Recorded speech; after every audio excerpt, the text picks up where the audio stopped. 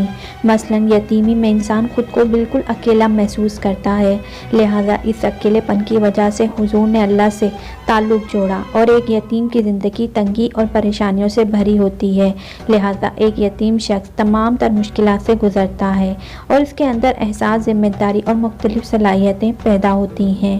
ان مشکلات اور تکلیفوں کی وجہ سے ہی یتیم شخص دوسروں کے مقابلے میں زیادہ احساس اور رحم دل ہو جاتا ہے، لہٰذا محمد صلی اللہ علیہ وآلہ وسلم کو یتیم رکھ کر اللہ نے آپ کے اندر اس طرح کے بے شمار خصوصیات اور کمالات پیدا کر دیے۔ بہرحال اب ابو طالب کی سرپرستی میں حضور کی زندگی کا نیا دور شروع ہوا۔ 8 سال کی عمر میں جبکہ بچے دنیا کی اونچ نیچ سے بے خبر کھیل کود میں مگن ہوتے ہیں، حضور دن بھر بکریوں کی رکھوالی کرتے، جنگل میں انہیں چرانے لے جاتے، دوپہر کے کھانے میں بیر کھا کر پیٹ بھرتے اور گھر کے چھوٹے بڑے کام کاج کر کے اپنے چچا عبدالطالب کا ہاتھ بٹاتے۔ اگرچہ جناب ابو طالب نے کبھی بھتیجے اور اپنے بچوں کے درمیان فرق نہ کیا اور دونوں میاں بیوی نے حقیقی بیٹے کی طرح حضور کی پرورش کی۔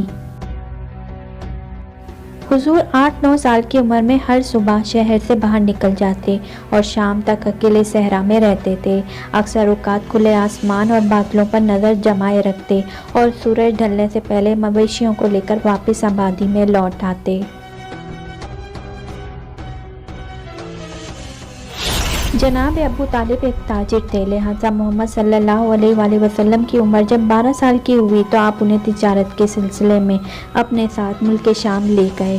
شام کے شہر بصرہ کے نزدیک ان کا قافلہ ٹھہرا۔ روایت ہے کہ جس جگہ ان کے کاروان نے پڑاؤ ڈالا وہاں بحیرہ نامی ایک راہب رہتا تھا۔ بحیرہ نے دیکھا کہ جس درخت کے نیچے قافلہ ٹھہرا ہے اس کی ٹہنیاں خود بخود جھک گئی ہیں۔ اس نے دیکھا کہ ایک 12 سال کا لڑکا قافلے میں شامل ہے جس پر بادل کا ایک ٹکڑا سایہ کیے ہوئے ہے۔ بحیرہ نے ایک عالم اور دانشور راہب تھا، وہ سمجھ گیا کہ یہ وہی موعود ہے جس کی بشارت ہماری کتابوں میں موجود ہے۔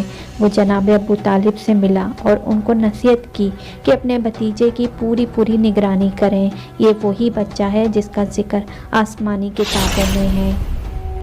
بحیرہ نے ابو طالب سے کہا کہ انہیں یہاں سے واپس مکہ بھیج دو اور شام نہ لے جاؤ کیونکہ انہیں یہودیوں سے خطرہ ہے، لہذا جناب ابو طالب نے چند غلاموں سمیت حضور صلی اللہ علیہ وآلہ وسلم کو مکہ واپس بھیج دیا۔ جناب ابو طالب کا بیان ہے کہ میں نے کبھی بھی نہیں دیکھا کہ محمد نے کبھی کسی سے کوئی جھوٹ بولا ہو یا کبھی کسی کو دھوکہ دیا ہو یا کبھی کسی کو کوئی تکلیف دی ہو یا کبھی کوئی بیہودہ بات کی ہو۔ حضور ہمیشہ خوش اخلاق، نیک اتوار، نرم گفتگو، بلند کردار اور اعلیٰ درجے کے پارسا اور پرہیزگار تھے۔ رسول پاک بچپن میں تمام بچوں سے مختلف طبیعت کے مالک تھے۔ آپ نے باقی بچوں کی طرح شرارتی اور شوخیاں نہ تھیں، بلکہ آپ بچپن ہی سے اس کائنات کے نظام پر غور و فکر کیا کرتے تھے۔ حضور کی جس معاشرے اور سماج میں پرورش ہوئی اور جہاں آپ نے اپنے بچپن اور جوانی کا وقت گزارا اس میں زناکاری، فحاشی، شراب نوشی، سود، ناچ گانا اور ہر قسم کی برائیاں زوروں پر تھیں۔ ایسے میں تمام تر برائیوں سے محفوظ رہنا اور کسی معمولی سے معمولی برے عمل سے اپنی سیرت کو داغدار نہ ہونے دینا یہ ایک غیر معمولی بات ہے۔